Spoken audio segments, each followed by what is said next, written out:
أعوذ بالله من الشيطان الرجيم بسم الله الرحمن الرحيم وما خلقت الجن والإنس إلا ليعبدون ما أريد منهم من رزق وما أريد أن يطعمون إن الله هو الرزاق ذو القوة المتين فإن للذين ظلموا ذنوبا مثل ذنوب أصحابهم فلا يستعجلون فويل للذين كفروا من يومهم الذي يوعدون صدق اللہ العظیم۔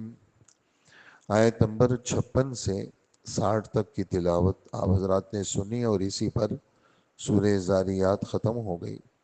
سورہ زاریات میں 3 رکوع تھے اور یہ جو آخری آیتیں ہیں 2 باتیں آج کے سبق کی ہیں۔ پہلی بات یہ ہے کہ ہم نے جتنے انسان اور جنات کو پیدا کیا ہے وہ صرف اپنی عبادت کے لیے پیدا کیا ہے۔ دیکھیں اس میں ایک بات ذہن میں آتی ہے کہ سارے انسان اور سارے جنات ان کی پیدائش کی غرض صرف اللہ کی عبادت ہے، تو پھر تو اللہ کی عبادت کے بغیر ان سے کوئی کام سرزد ہی نہیں ہونا چاہیے۔ حالانکہ ہم دیکھتے ہیں کہ کتنے سارے لوگ ایسے ہیں جو اللہ کی عبادت کرتے ہی نہیں ہیں اور نعوذ باللہ خدا کو گالیاں دیتے ہیں، وہ خدا کے وجود کو ہی نہیں مانتے۔ تو پھر تو یہ والی بات کیسے سچی ہو گئی کہ ہم نے تو انسان اور جنات کو عبادت کے لیے پیدا کیا ہے؟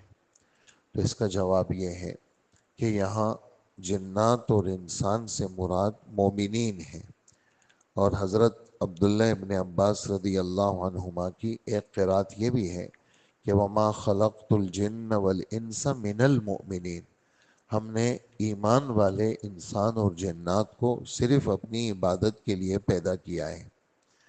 اور دوسری بات یہاں پر یہ ہے کہ اللہ کے ارادے کے 2 مطلب ہوتے ہیں۔ ایک ہے ارادے تکوینیہ۔ ارادے تکوینیہ کا کیا مطلب ہے؟ سورج کو جس کام پہ لگایا ہے وہ اس سے ہٹ نہیں سکتا، وہ مجبور ہے اس پر، اس کو کرنا ہوگا۔ چاند ستاروں کو جس کام پہ لگایا ہے یہ ارادے تکوینیہ کے ساتھ چل رہے ہیں۔ اسی طرح آسمان کھڑا ہے، یہ اللہ کے ارادے تکوینیہ کے ساتھ کھڑا ہے، حالانکہ آسمان میں بھی شعور ہے، سمجھ ہے۔ یہ جو درخت کھڑے ہیں یہ اللہ کے ارادے تکوینیہ کے ساتھ کھڑے ہیں، ادھر ادھر نہیں ہو سکتے۔ یہ جو سمندر اور ہوائیں چل رہی ہیں یہ اللہ کے ارادے تکوینیہ کے ساتھ چل رہی ہیں، یہ اللہ کے فیصلے سے ادھر ادھر نہیں ہٹ سکتے۔ ہم آپ جو ہیں ہمارے ساتھ جو ہمارے رب کا ارادہ ہے وہ ارادہ تشریعیہ ہے۔ ارادہ تشریعیہ کا کیا مطلب ہے؟ ارادہ تشریعیہ کا مطلب یہ ہے کہ حکم تو اللہ نے دیا ہے لیکن ہمیں ہمارے رب نے مجبور نہیں کیا۔ لازماً فجر لازماً پڑھنی ہے تم نے، اور اگر تمہارا جی نہیں بھی چاہتا پھر بھی ہم تمہیں جبراً کھڑا کریں گے، ایسا نہیں ہے۔ ارادہ تشریعیہ کا مطلب یہ ہے کہ اللہ پاک نے حکم تو دیا ہے، ساتھ میں کرنے نہ کرنے کا اختیار دیا ہے، ساتھ میں کرنے نہ کرنے کا اختیار دیا ہے۔ تو اللہ نے جنات اور انسان کو اختیار بھی دیا ہے اور امتحان بھی ہے ان دونوں کا۔ جنات اور انسان کو اختیار بھی ہے، کرے نہ کرے، اور امتحان بھی ہے ان کا۔ فرشتوں میں عبادت تو ہے، وہ عبادت کرتے ہیں، لیکن فرشتوں کا امتحان نہیں ہے۔ اچھا جتنی اور مخلوقات ہیں، چرند ہیں، پرند ہیں، جتنی ہمارے رب کی پیدا کردہ جاندار مخلوقات ہیں، ان میں اختیار نہیں ہے، ان کا امتحان بھی نہیں ہے، اختیار بھی نہیں ہے۔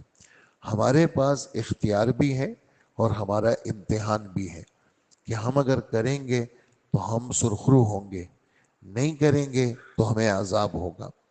اسی وجہ سے ہمارے رب نے ہمارے اندر ایک طاقت اور ایک استعداد رکھی ہے، اور اللہ پاک نے جتنے احکامات دیے ہیں وہ طاقت سے زیادہ نہیں دیا۔ اللہ نے ہمیں یہ نہیں کہا کہ بھئی صبح کے وقت میں اوپر آسمان پہ چڑھو، ہمارے اختیار میں ہی نہیں ہے۔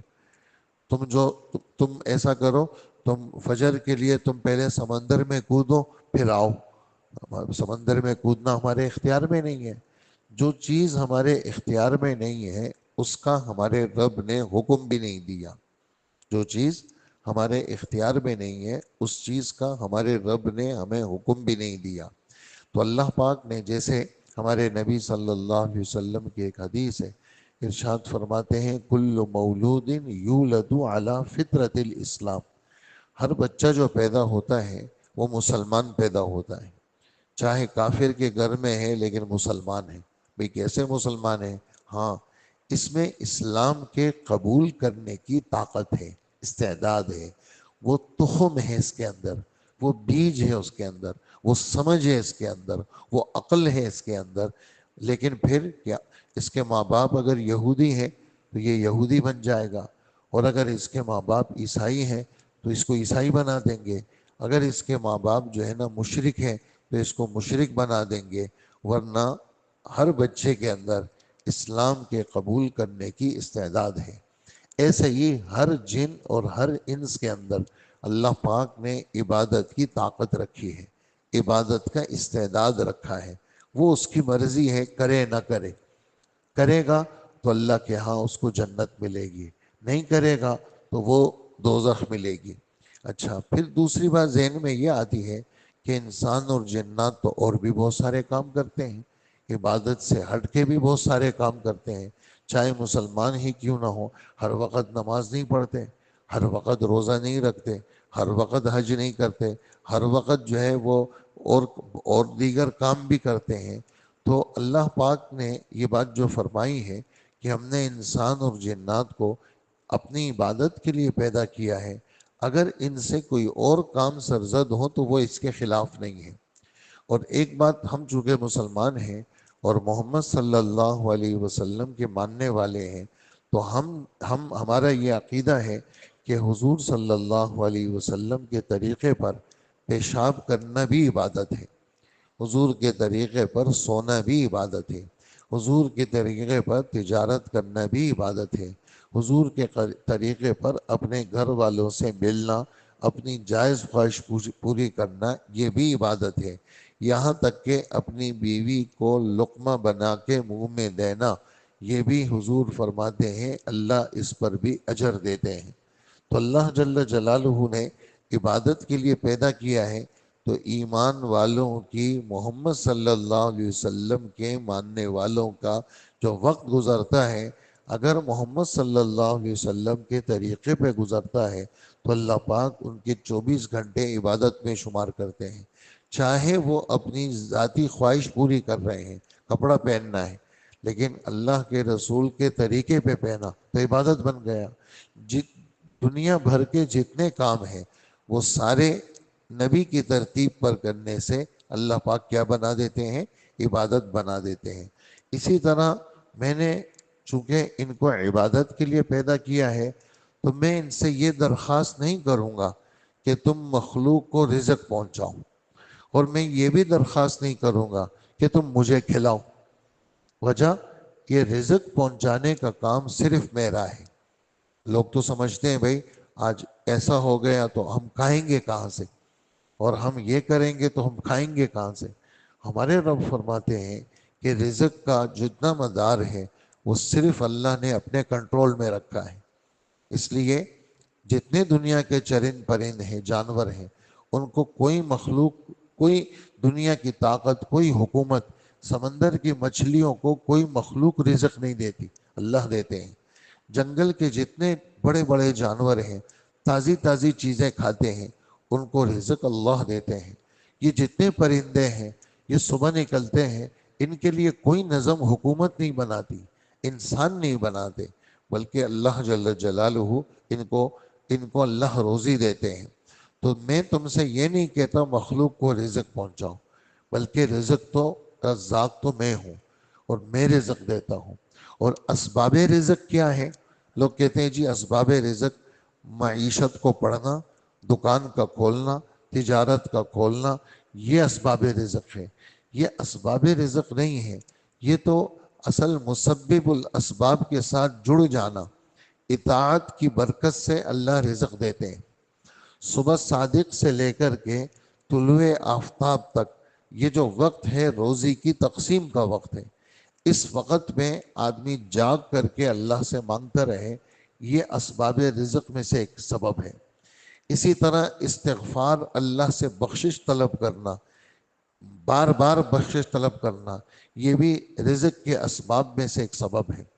اسی طرح ہمارے رب قرآن میں فرماتے ہیں گناہ سے بچنا، اللہ ہر تنگی میں سے راستہ نکالتے ہیں اور ایسی جگہ سے روزی دیتے ہیں جہاں سے گمان بھی نہ ہو، یہ اسباب رزق ہے۔ اور ایک آدمی گناہ میں عروج پر ہے تو اللہ رزق کا دروازہ بند کر دیتا ہے۔ اور ایک آدمی نظروں کا پابند نہیں ہے، حفاظت کا، نظروں کی غلط استعمال یہ رزق کی بندش کا سبب ہے۔ اور آپس کی پھوٹ، آپس کے جھگڑے، گھروں کے جھگڑے، دکانوں کے جھگڑے، تجارت کے جھگڑے، بچوں کے آپس میں جھگڑے، بھائیوں کے جھگڑے، عورتوں کے گھروں کے جھگڑے، یہ رزق کے بندش کے اسباب ہیں۔ سورہ واقعہ رزق کے کھلنے کے اسباب، گناہوں سے بچنا رزق کے کھلنے کے اسباب، نمازوں کی پابندی رزق کے کھلنے کے اسباب، یہ اسباب رزق ہیں۔ اللہ پاک رزق دیتے ہیں، اصل رزاق اللہ کی ذات ہے۔ اسی وجہ سے مشرکین وہ اپنے بچوں کے قاتل بنتے تھے، نہ لڑکے رہنے دیتے نہ لڑکیاں۔ کیوں؟ وہ کہتے ہیں یہ بڑے ہو کے ہم ان کو کھلائیں گے کہاں سے، ہم تو خود پورا نہیں ہوتا، یہ بڑے ہو جائیں گے تو ہم کہاں سے کھلائیں گے۔ تو اللہ پاک نے اس بات کا جواب دو جگہ دیا ہے قرآن میں، 8واں پارہ اور 15واں پارہ۔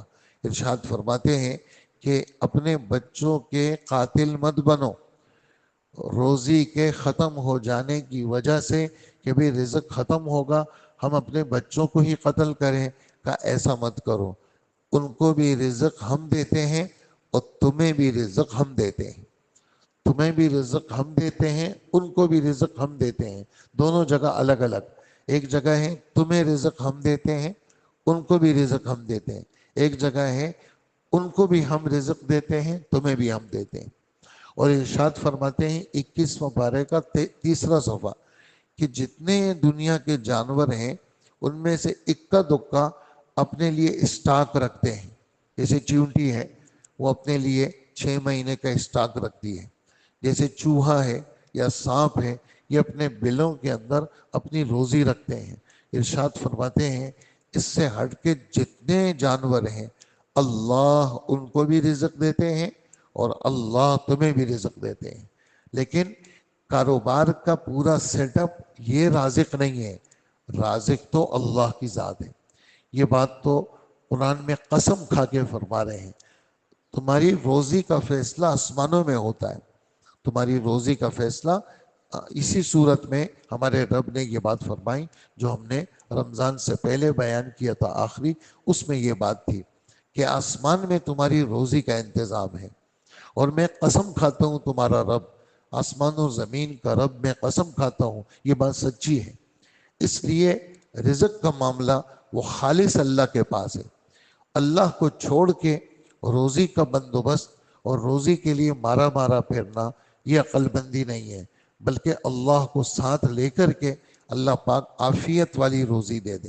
لوگ کہتے ہیں کہ جی فلانی جگہ سے بس فلانی جگہ نوکری لگ جائے اور فلانا کام ہو جائے، نہیں، اللہ سے مانگے آدمی یا اللہ مجھے عزت والی روزی دے دے اور عافیت والی روزی دے دے، ایسی روزی ہو جس میں میں ذلیل نہ ہوں، لوگوں کی گالیاں نہ سنوں، اور ایسی روزی ہو یا اللہ جس میں میری جسمانی تکلیف نہ ہو، ظاہری باطنی سلامتی ہو اور مجھے رزق ملے۔ تو اللہ جل جلالہ پھر بندے کو ضائع نہیں کرتے۔ تو یہ ان آیتوں کا خلاصہ ہے کہ عبادت کے لیے اللہ نے پیدا کیا۔ میں تم سے یہ درخواست نہیں کرتا لوگوں کو روزی پہنچاؤ، اور میں یہ بھی نہیں کہتا کہ مجھے کھلاؤ، کیوں؟ میں ہر طرح کی کمزوری سے پاک ہوں۔ عقلاً بھی یہ سوچا کرو کہ اللہ پاک کو ان چیزوں کی ضرورت نہیں ہے، اور رزق دینے والے اللہ ہیں، اور وہ بہت زیادہ طاقتور ہے اور انتہائی زیادہ قوت والے ہیں وہ اللہ، جس کو کسی کی روزی کی ضرورت نہیں ہے، روزی تو صرف اللہ دیتے ہیں۔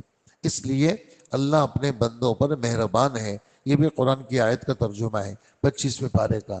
اللہ اپنے بندوں پر مہربان ہے، رزق تو اللہ دیتے ہیں لیکن مشیت کے ساتھ۔ کبھی کبھار آدمی کہتے ہیں دنیا کے سارے گاہک میرے پاس آئے، لیکن ایسا نہیں ہو سکتا۔ سارا پیسہ میرے پاس آئے، ایسا نہیں ہو سکتا۔ کبھی سارے اسباب پورے کر لیے لیکن رزق نہیں مل رہا۔ میری دکان میں سب سے اچھی چیزیں ہیں لیکن دائیں بائیں چیزیں بک رہی ہیں، میری نہیں بک رہی۔ تو رزق کا کشادہ کرنا یہ بھی اللہ کا کام ہے، رزق کی بندش یہ بھی اللہ کا کام ہے۔ یہ اللہ کی مرضی ہے جس کو بہت کھلا رزق دے دے، اور یہ اللہ کی مرضی ہے جس کو کم کم دے دے۔ اس لیے آدمی کو مستقل مانگنا چاہیے کہ اللہ روزی کے معاملے میں مجھے آپ کسی کا محتاج نہیں کرنا، نہ مجھے آپ لوگوں کے سامنے بھیک مانگنے والا بنانا، نہ میری ضرورتوں کی تکمیل میں میرے دل دماغ کو پریشان نہیں کرنا۔ میری تو روزی بھی عزت والی اور عافیت والی روزی یا اللہ مجھے عطا فرماتے رہنا۔ اور یہ چیزیں مانگی بھی گئی ہیں، احادیث مبارک میں یہ چیزیں ہمارے رب نے مانگی بھی ہے۔ تو رزق کی پریشانی یعنی یہ ہے پریشانی سب کے ساتھ ہے، کھانا پینا، سونا جاگنا، گھر رہائش، ہم سب کی ضرورتیں ہیں، لیکن اس کے لیے غلط راستہ اختیار کرنا، اس کے لیے چوری کا راستہ، اس کے لیے رشوت کا راستہ، اس کے لیے سود کا راستہ، اس کے لیے غلط 2 نمبر خیانت کا راستہ، اس سے اپنے آپ کو بچانا ہے۔ جو مقدر میں ہے وہ بھاگ نہیں سکتا، جو رزق مقدر میں ہے وہ ہٹ نہیں سکتا، جو مقدر میں نہیں ہے وہ مل نہیں سکتا۔ جو مقدر میں ہے وہ بھاگ نہیں سکتا، اور جو نہیں ہے وہ مل نہیں سکتا۔ تو یہ ایک بات ہو گئی ہمارے آج کے سبق کی۔ اور آخری بات ہمارے سبق کی یہ ہے کہ ہم نے دنیا میں جتنے لوگ ہیں سب کو ہم موقع دیتے ہیں، جیسے ہمیں موقع ملا ہے، یہ ہماری زندگی ہے، نہ معلوم کب روانگی ہو جائے۔ یہ موقع ہے اللہ کی طرف سے کہ کلمہ پڑھو، ظاہر بھی باطن بھی شریعت کے مطابق بناؤ، دل ایمان سے آباد کرو، ظاہر اسلام سے آباد کرو، یہ موقع دیا ہے۔ اور اسی طرح ہر فرد کو اللہ نے موقع دیا ہے، اور جو نہیں مانے گا تو وہ سب کی اپنی اپنی باریاں ہیں۔ کسی کو 60 سال کی باری ملی، 40 سال کی ملی، 50 سال کی ملی، 80 سال کی ملی، کسی کو 100 سال کی ملی، یہ سب کی باریاں ہیں۔ ہر آدمی اپنی اپنی باری میں چل رہا ہے۔ جس نے اپنی باری کو اچھا پورا کیا تو اللہ کی طرف سے وہ سرخرو ہوگا، اور جس نے نہیں کیا تو پھر اللہ پاک کی طرف سے اس کو کیا ہوگا؟ عذاب ہوگا۔ تو ارشاد فرماتے ہیں، ذنوب کہتے ہیں ڈول کو، یہاں لفظ ذنوب کا، ذال نون واو با، ذنوب ڈول۔ پہلے زمانے میں بڑے بڑے ڈول ہوتے تھے کنویں سے پانی بھرنے کے لیے، تو بڑے بڑے ڈول ہوتے تھے، تو وہ اس ڈول کو بہت سارے لوگ کھینچتے تھے۔ ایک تو چھوٹا ڈول ہوتا ہے اور کنویں سے یوں نکال لیا، ایک بڑے ڈول ہوتے تھے، بہت سارے لوگ اس کو کھینچتے تھے۔ تو جی یہ آج ڈول کی میری باری ہے، تو جناب کھینچا بہت سارے لوگوں نے، ہمارے لیے ایک ڈول میں پانی آیا اور ہمارے گھر میں آج یہ پانی استعمال ہوگا۔ اور جناب 2 گھنٹے کے بعد کسی اور کی باری، 3 گھنٹے کے بعد کسی اور کی باری۔ تو جس طرح ڈول پانی کی تقسیم کا مقرر ہے، عبداللہ ہے، زید ہے، خالد ہے، بکر ہے، سب کے باریاں مقرر ہیں، ایسے ہی اللہ پاک فرماتے ہیں سب کے لیے جنت کی باری، جنت والے اعمال کی باری، یا دوزخی عذاب کی باریاں سب کے لیے مقرر ہیں۔ لہٰذا اے مکہ کے کافروں، یا اے آج کے کافروں جو دندناتے پھر رہے ہیں، تمہاری بھی باری مقرر ہے۔ وقت سے پہلے اللہ کسی کو سزا نہیں دیتے، لیکن جب وقت آتا ہے تو پھر اللہ چھوڑتے بھی نہیں ہیں۔ حدیث مبارک میں آتا ہے اللہ ظالم کو چھوٹ دیتے ہیں، لیکن جب وقت اس کا آ جاتا ہے پھر اللہ جب اس کو پکڑتے ہیں، کائنات کا کوئی فرد اللہ کی پکڑ سے چھڑا نہیں سکتا۔ تو ان کے لیے کیا ہے؟ باری کا وقت مقرر ہے، اور ہلاکت ہے ان کافروں کے لیے، قیامت کے دن کوئی بھی بچے گا نہیں۔ جیسے اسی صورت کے شروع میں ہے کہ قیامت کا دن آنے والا ہے، اور جو دن ہے وہ بالکل سچا ہے، ایسے ہی صورت کے آخر میں کیا ہے؟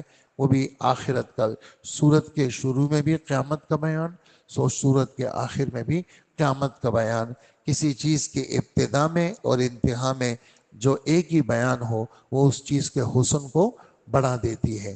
تو قیامت کے بیان پہ اس بات کو ختم کرتے ہیں۔ اللہ پاک ہمیں اپنی باتوں کا یقین نصیب فرمائے۔ ارشاد فرماتے ہیں کہ میں نے جنات اور انسانوں کو اس کے سوا کسی اور کام کے لیے پیدا نہیں کیا کہ وہ میری عبادت کریں۔ میں ان سے کسی قسم کے رزق رسانی کی درخواست نہیں کرتا، اور نہ میں یہ درخواست کرتا ہوں کہ یہ مجھے کھلائیں، بلکہ اللہ تو خود ہی رزق دینے والے ہیں اور طاقت والے ہیں اور انتہائی مضبوط طاقت والے ہیں۔ اب تو جن لوگوں نے ظلم کیا ہے ان کی بھی ایسی ہی باری آئے گی جیسے ان کے پچھلے ساتھیوں کی باری آئی تھی، اس لیے وہ مجھ سے جلدی عذاب لانے کا مطالبہ نہ کرے۔ غرض جن لوگوں نے کفر اختیار کیا ہے ان کی اس دن کی وجہ سے بڑی خرابی ہوگی جس دن یعنی قیامت کے دن ان سے وعدہ کیا جا رہا ہے۔ اللہ پاک ہمیں عمل کی توفیق عطا فرمائے۔ آگے سورہ طور ہے، انشاءاللہ کل ہمارا سبق سورہ طور کا ہوگا۔ اللہ پاک ہمیں یقین نصیب فرمائے اور عمل کی توفیق عطا فرمائے۔ اللہم صلی علی سیدنا و مولانا محمد وآلہ واصحابہ اجمعین۔ اے اللہ ہمارے گناہوں کو معاف فرما، ہماری مغفرت فرما، ہماری نماز قبول فرما۔ یا اللہ انتہائی عافیت اور عزت والی روزی ہمیں نصیب فرما، اور رزق کے معاملے میں ہمیں در در کی ٹھوکروں سے بچا لے، اور ہمیں لوگوں کی باتیں سننے سے بچا لے، اور ہمارے جہاں جہاں پیسے اٹکے ہوئے ہیں اللہ عافیت کے ساتھ ہمارے پیسوں کو دلا دے، اور اے اللہ ہمیں لوگوں کے سامنے ذلیل ہونے سے بچا لے، اور ہمیں 100% عافیت اور خیریت نصیب فرما۔ ہمارے حال پہ خصوصی کرم اور فضل کو نازل فرما، اور ہمیں کسی انسان کا محتاج نہ بنا اور اپنے در کا محتاج بنا، اور برکتیں رحمتیں ہمیں نصیب فرما۔ اے اللہ عافیت ظاہری باطنی سلامتی ہمیں نصیب فرما۔ آج مدرسے کی تدریس کا پہلا دن ہے، اپنے کرم سے تمام اساتذہ کے لیے، بڑوں کے لیے، چھوٹوں کے لیے اور تمام طلباء کے لیے ہر طرح کی آسانی پیدا فرما، اور سال کے پہلے دن سے لے کر آخر دن تک یا اللہ سارے امور کو درست فرما، اور اے اللہ ہر طرح کی نیکی کی ہمیں توفیق عطا فرما، اور ہر طرح کے ہر گناہ سے ہم سب کی حفاظت فرما، اور ہر بیماری سے ہمیں بچا، ہر طرح کے ناگہانی حادثات سے، ناگہانی اموات سے، ناگہانی ایکسیڈنٹ سے ہمارے سب کی حفاظت فرما، اور ہر طرح کی خیریں ہمیں نصیب فرما، ہماری دعاؤں کو قبول فرما۔ وصلی اللہ وسلم علی نبینا محمد وآلہ واصحابہ و امتہ اجمعین، آمین برحمتک یا ارحم الراحمین۔